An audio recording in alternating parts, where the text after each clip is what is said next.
Okay, thank you, Hugh. So I'm just going to introduce the final two topics. The first one, which is entitled How Big Data Could Support Better Diagnosis and Treatment for Treatment Outcomes for Prostate Cancer.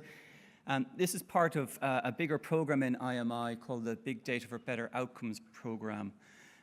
This program consists of already established topics that are some of which are launching soon as projects, specifically in Alzheimer's disease, hematological malignancies, cardiovascular diseases, as well as an overall coordination project, which is which will take the key knowledge from each of these disease area projects and move that forward.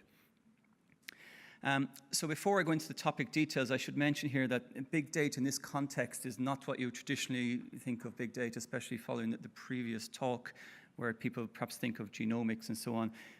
Big data here, we're talking about the broad variety of data sources that are emerging because of the explosion in data, essentially. So in these terms, it's maybe real-world evidence, patient-reported outcomes, pharmacy data, electronic healthcare records, insurance and payer data, and so on.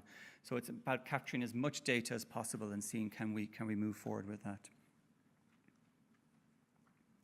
So the specific objectives of this topic, I suppose that the headline objective is to improve prostate cancer outcomes by looking at the current outcome measurements and trying to optimize them in collaboration with a large number of people who care about these things across all stages of the disease.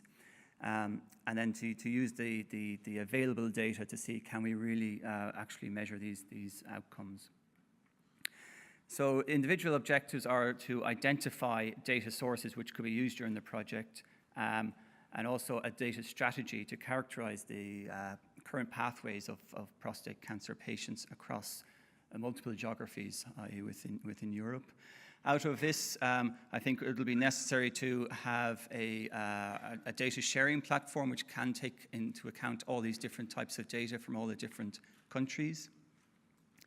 And through this, identify and share best practice in collecting this data.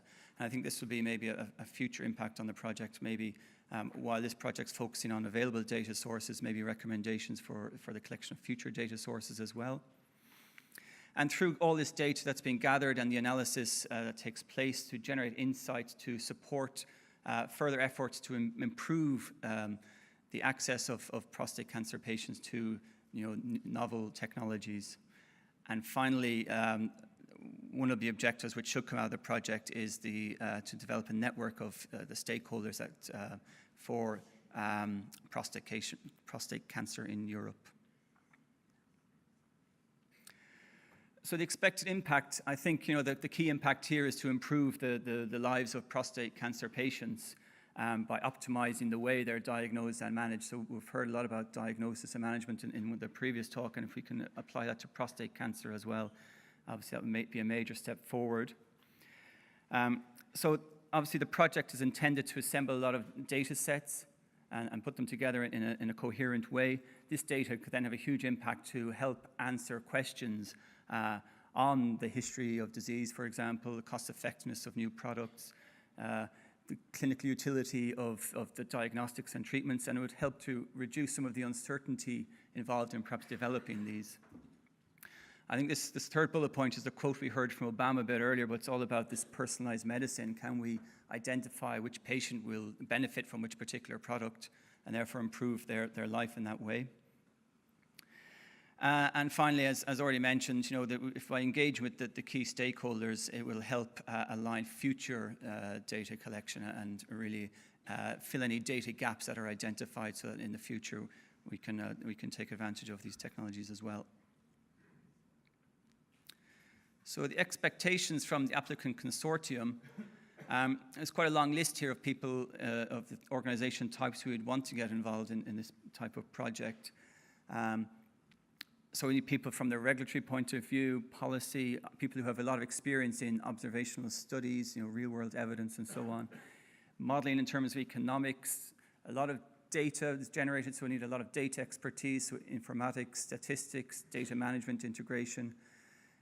It would be expected that the project will be dealing with patient-level data, and therefore privacy and ethics is a key element of this to make sure that you can access the data that is needed. Also experience in terms of outcomes, age-related research, clinical research, and electronic health records as well. Very importantly, and as Natalie's already alluded to, I mean, the voice of having caregivers, patients, patient advocates is extremely important, especially when defining the outcomes themselves so that they are aligned with what the patients would want. And, you know, to maximize the impact of this project, you know, the applicants would need to have a process for engaging with some of the HTA agencies and payers to make sure that the impact goes all the way through to the patients and it actually has a meaningful impact on their lives. And the last point here is to have access to real-world data sets. So this project is very much based on data, and it's necessary, therefore, to have a lot of data sets. And I should point out that it's not necessary to have data providers or a lot of data providers within an applicant consortium themselves.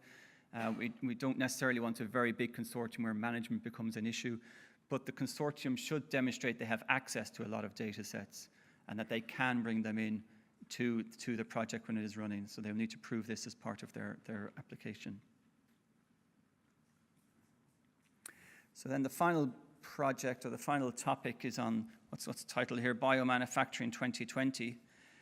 And this is about developing innovative high throughput tools, methods to characterize cell culture fluid during the development manufacturing processes. So this is quite a focused topic. The objective here is to develop or determine the best high throughput methods or novel analytical methods and feedback control methods to be used for the manufacture of biopharmaceuticals, and in particular as a focus here on cell culture. So in terms of high throughput methods, this is about miniaturization, automizing, sample preparation to enable really fast high throughput testing. More novel methods in terms of analytical methods or testing methods. So this would be about developing online methods that can be used that are non-invasive, non-destructive, that can be used. And the example given here is spectrophotometric methods, although obviously other ones could apply as well if you have any of your own ideas. These would need to be implemented in manufacturing, so therefore feedback control methods which could be used on a larger scale to automate the whole operation would be an objective.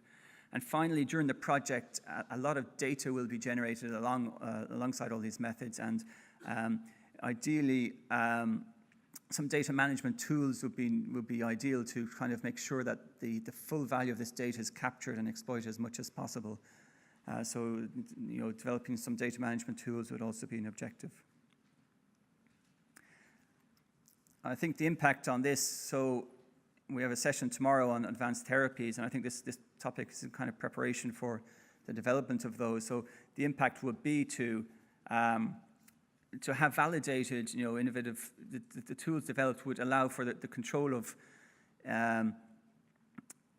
the production phase of these products, for example. And I think, ideally we want to ensure that we have consistent quality every single time, so we don't need to take further steps to prove that the quality is there, but every time the process is run, the quality is guaranteed. And this will therefore increase supply chain reliability and avoid drug shortages. I think an added bonus here would be the fact that this would also allow a larger number of organizations to take up this activity in terms of manufacturing. And an immediate use for the tools that we developed in the project, once the project is over, could be, for example, in terms of advanced therapies, which, as I said, we'll hear more about tomorrow. Okay, so unlike Hugh, I've managed to squeeze all my expectations into one slide, so it's a lot of words here, but I think the overview here is, it's quite a focused topic, and therefore we need very specific expertise. So it wants specialists in the areas of the topic, for example, high throughput screen assays, omics method development, managing and interpreting the complex data sets generated as part of the project, and organizations who can develop and prototype and manufacture the probes, which will then be necessary to ensure that the impacts are met.